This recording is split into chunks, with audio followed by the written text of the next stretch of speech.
नमस्ते साथियों। आज के इस वीडियो में हम स्थानीय कक्षाएं जैसे कक्षा 3, 4, 6 और 7 की वार्षिक परीक्षा के संदर्भ में चर्चा करेंगे। आप देख रहे हैं यह राज्य शिक्षा केंद्र का पत्र। इसमें कहा गया है कि स्थानीय परीक्षा कक्षा 3, 4, 6 व 7 सत्र 2023 जिला स्तर से आयोजन के संबंध में। साथियों, किस तरह से परीक्षा का आयोजन होना है इस बारे में इस पत्र में जानकारी दी गई है और साथ ही इस वीडियो में rskmp.in जो पोर्टल है, इस पोर्टल पर आइटम बैंक में किस तरह से हम अपने प्रश्नों को अपलोड करेंगे इस बारे में जानते हैं। तो आइए सबसे पहले पत्र के बारे में देख लेते हैं कि पत्र में क्या कहा गया है। जैसा कि आप यहाँ पर पत्र को भी देख रहे हैं, ठीक है, मैं आपको पढ़कर बता रहा हूं कि उपरोक्त विषयांतर्गत लेख है कि राज्य शिक्षा केंद्र द्वारा जारी समय सारणी अनुसार स्थानीय परीक्षा सत्र 2023 माह अप्रैल 2023 के प्रथम सप्ताह में जिला स्तर से आयोजित किया जाना है। यानी अप्रैल माह के प्रथम सप्ताह में अर्थात 1 अप्रैल से परीक्षाएं प्रारंभ होंगी, ठीक है। और ये जो परीक्षाएं हैं जिला स्तर से ही आयोजित होंगी, अर्थात जो प्रश्न पत्र वगैरह हैं हमको जिला स्तर से ही प्राप्त होंगे, जैसा कि इस पत्र में कहा गया है। प्रश्न पत्र का निर्माण ऑनलाइन पोर्टल पर किया जाना है। जो प्रश्न पत्र का निर्माण है वो ऑनलाइन पोर्टल, जैसा कि अभी हमने आपसे चर्चा की, rskmp.in जो पोर्टल है, इसी पोर्टल पर आइटम बैंक का एक ऑप्शन दिया गया है, ठीक है। तो उसी पर प्रश्नों का निर्माण करके देना है। अभी इस पर हम चर्चा करेंगे आगे। इस राज्य शिक्षा केंद्र द्वारा आइटम बैंक हेतु rskmp.in पोर्टल विकसित किया गया है। जिले के शिक्षकों द्वारा पोर्टल पर प्रत्येक कक्षा, प्रत्येक विषय एवं प्रत्येक अध्याय से अच्छी गुणवत्ता वाले प्रश्नों को अपलोड किया जाना है। यानी जो rskmp.in पोर्टल है, इस पोर्टल पर आइटम बैंक का जो ऑप्शन दिया गया है, उस ऑप्शन पर अच्छी गुणवत्ता वाले जो उचित एलोस को इंगित करते हो या एलोस से संबंधित हो, उन्हीं प्रश्नों को अपलोड करना है, ठीक है। आगे कहा गया है कि वर्तमान में आइटम बैंक में प्रत्येक कक्षा के समस्त विषयों के प्रत्येक अध्याय के प्रश्न अपलोड नहीं किए जा रहे हैं। स्थानीय परीक्षा हेतु प्रत्येक कक्षा के समस्त मुख्य एवं अल्प विषयों के प्रश्नों को अपलोड किया जाना नितांत आवश्यक है, ठीक है।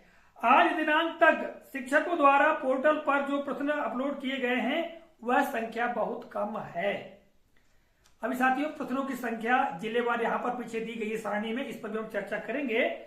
आगे कहा गया है कि अतः आइटम बैंक हेतु शासकीय प्राथमिक एवं माध्यमिक शालाओं में कार्यरत शिक्षकों से कक्षावार विषयवार लर्निंग आउटकम्स आधारित अधिक से अधिक प्रश्न तैयार कर पोर्टल पर अपलोड किए जाने का अनुरोध है।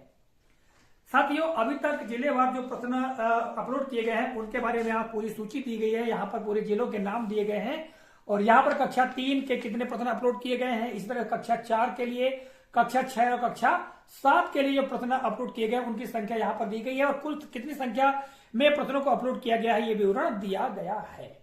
तो निश्चित तौर साथियों, इस सूची को देखने के पश्चात ज्ञात होता है कि बहुत कम ही प्रश्नों को अपलोड किया गया है, जैसा कि आप उस सूची को यहाँ पर भी देख रहे हैं।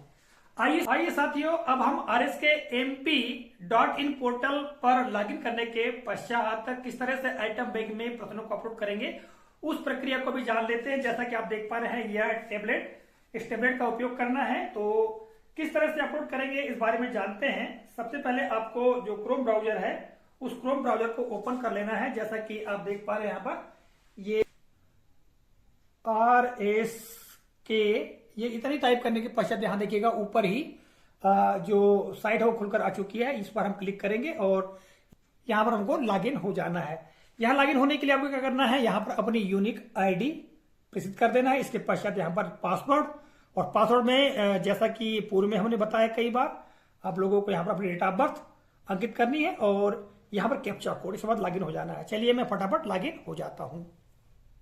देखिए साथियों, हम यहां पर लॉगिन हो चुके हैं जैसा कि आप देख पा रहे हैं और मैं थोड़ा आपको जूम करके बताता हूं। यहां पर देखिएगा, यहां पर आप देख पा रहे हैं ये आइटम बैंक का ऑप्शन, इस पर हम करेंगे क्लिक और जैसे हम इस पर क्लिक करेंगे इसके पश्चात यहां पर डैशबोर्ड का ऑप्शन दिया गया है, एंट्री फॉर्म का ऑप्शन दिया है और व्यू का ऑप्शन दिया है।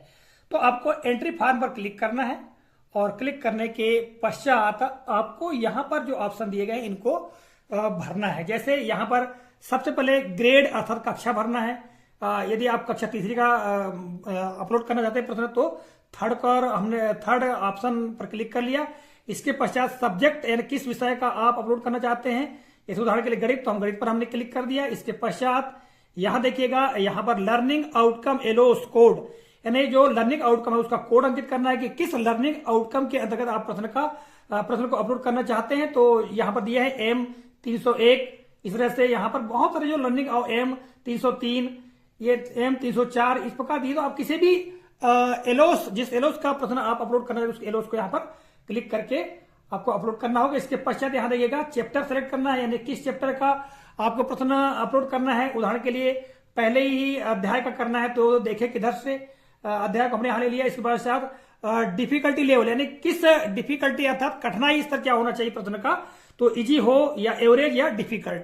तो हम यदि सरल प्रश्न अपलोड करना चाहते हैं सरल पर हम क्लिक कर देंगे। इसके पश्चात यहाँ पर जो एजुकेशनल ऑब्जेक्ट यहाँ पर दिया गया है, तो यहां देखिएगा नॉलेज के अंतर्गत है या अंडरस्टैंडिंग के अंतर्गत है या एप्लीकेशन के अंतर्गत है। तो जिस संबंध में भी है, यानी ज्ञानात्मक है, समझ आधारित है, तो उस पर आपको क्लिक करना है। जैसे समझ आधारित पर है तो आपने ये क्लिक कर दिया। इसके पश्चात आगे देखिएगा यहाँ मल्टीपल चॉइस क्वेश्चन ये ऑप्शन दिया हुआ है, और इसके लिए यहाँ पर आप चाहे तो फाइल भी चूज कर सकते हैं। कोई फाइल बना के रखा था, फाइल को अपलोड कर सकते हैं। इसके पश्चात यहाँ पर प्रश्न को लिख सकते हैं, और इसके विकल्प जो है ऑप्शन A, B, C और D को लिख सकते हैं, और यहाँ पर नीचे आप पूरा इसको भर लेंगे और यहाँ पर सेव के ऑप्शन पर क्लिक कर देंगे तो वो जो क्वेश्चन है वो सेव हो जाएगा। ठीक है, तो साथियों अभी मैं कुछ नहीं कर रहा हूं, हम बैक हो जाते हैं। तो इस तरह से हम आइटम बैंक पर जो प्रश्न हैं उनको अपलोड कर सकते हैं।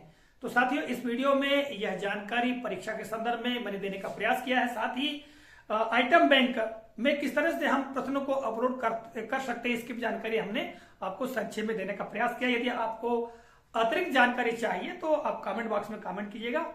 यदि किस तरह से अपलोड हम कर सकते हैं प्रैक्टिकली आपको मैं अपलोड करके भी दिखाने का प्रयास करूंगा। तो मिलेंगे अगले कालखंड में, तब तक के लिए जय हिंद।